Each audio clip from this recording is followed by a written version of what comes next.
يسعد مساكم حبايب قلبي. اليوم بدنا نعمل مثل ما شايفين اسطنبولية أو كنافة. طبعا أنا جايبة نص كيلو كنافة، نص كيلو جوز، وعاملة قشطة بيتية طابختها على إيدي، طبعا حليب وسميد. طبعا بدي أعجنها على جنب الجوز، ومثل ما شايفين مجهز الصينية دهنتها بالسمنة. هلا بدنا نقسم تقريبا الكنافة لنصين. طبعا بيقولوا له النارين، بدنا نقسم بالنص. نعمل اول نص نحطه بالاسفل، وبدنا نحشيها، وبدنا نرجع نحط النصف الثاني. يلا راح نبلش بهالطريقة.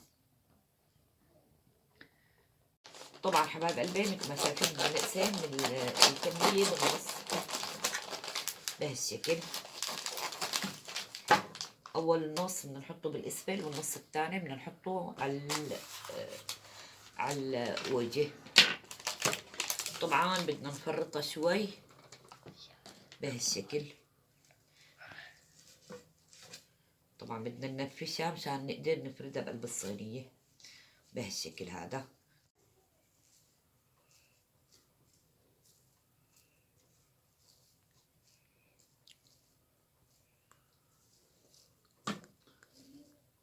الصورة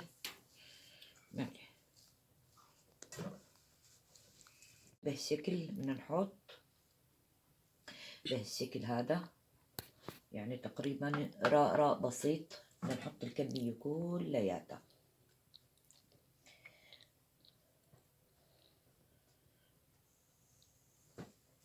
وبنرجع بنرد بنحط مرة تانية محل الفراغات بهالشكل هذا. طبعا هاي بدها تنكبس، بدنا نكبسها مشان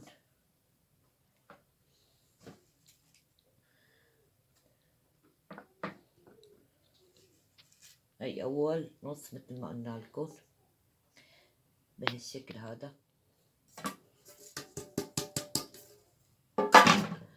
طبعا هلا بدنا نفرد تاني نص. هلا هيك بايدك تكبسيها مشان تحط الحشوة، او صينية تكبسي هيك بهالشكل هذا لحتى تنام أطرح الكنافة بهالشكل هذا حبايب قلبي مثل ما شايفين. هلا بدنا نرجع نحط الحشو.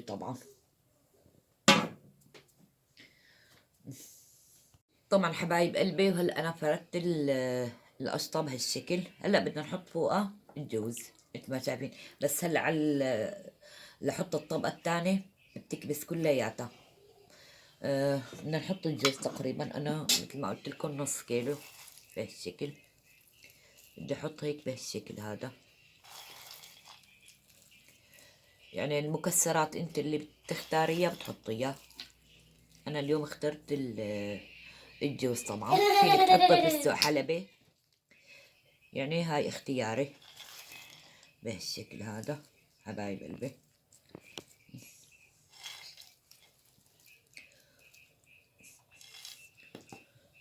طبعا ما بقرب على الطرف لانه هلا بدنا نحط الطبقة الثانية مشان كبسة لحالها بتنفرد.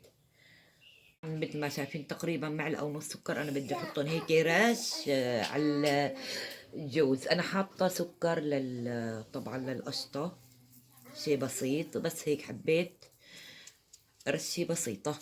طبعا بدها ترجع تتطر. بدي كيلو سكر اغلي قطر مثل ما شايفين. هلا حبايب قلبي بدنا نحط اخر طبقة كمان. بدنا نكون ننتبه نكون نحط الكنافة يعني مساوية بعضها.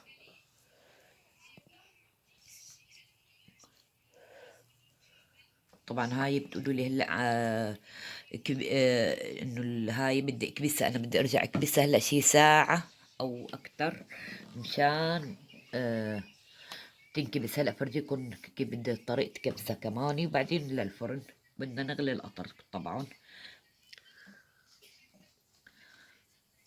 هلا اللي احنا بنقول قطر شي بيقولوا الشيرة، يعني نفس المبدأ.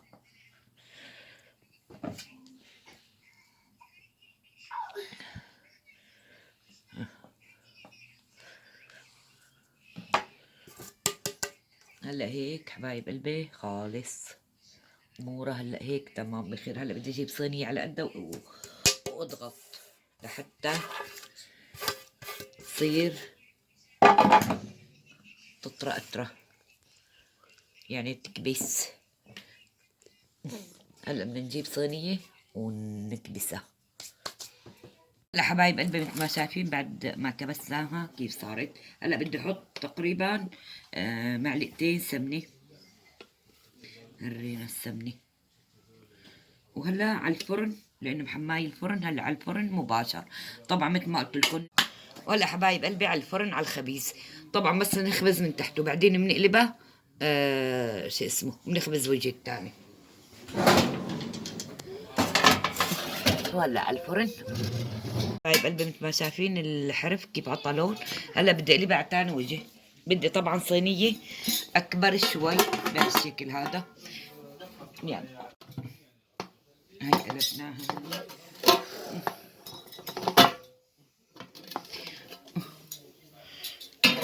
هاي اول وجه مثل ما شايفين ما شاء الله شي بشهي.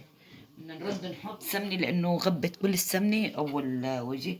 هلا بدنا نرد نحط هيك تقريبا بهالمقدار معلقه سمنه كبيره. بدنا نرد نرجعها على الفرن.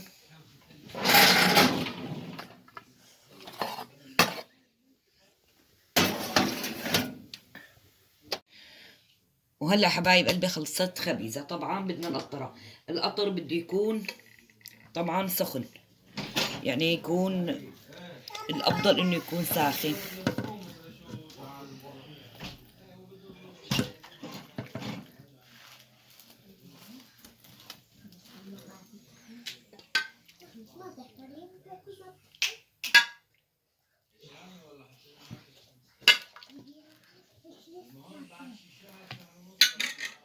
هلا هيك بهالشكل بكفاية.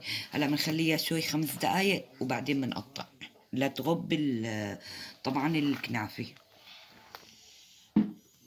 وهلا حبايب قلبي مثل ما شايفين عم نقطعها. طلعوا على الحشوة ما شاء الله كلياتها مثل بعضها. هيك بيب بيب بيب مثل ما شايفين ما شاء الله منظرها زاكي.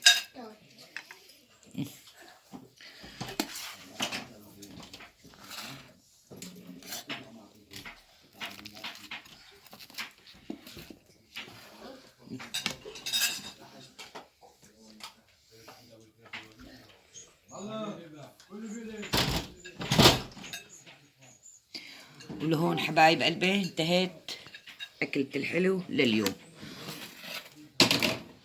طبعا صحتين وميت هنا، ولا تنسونا من اللايك والشير.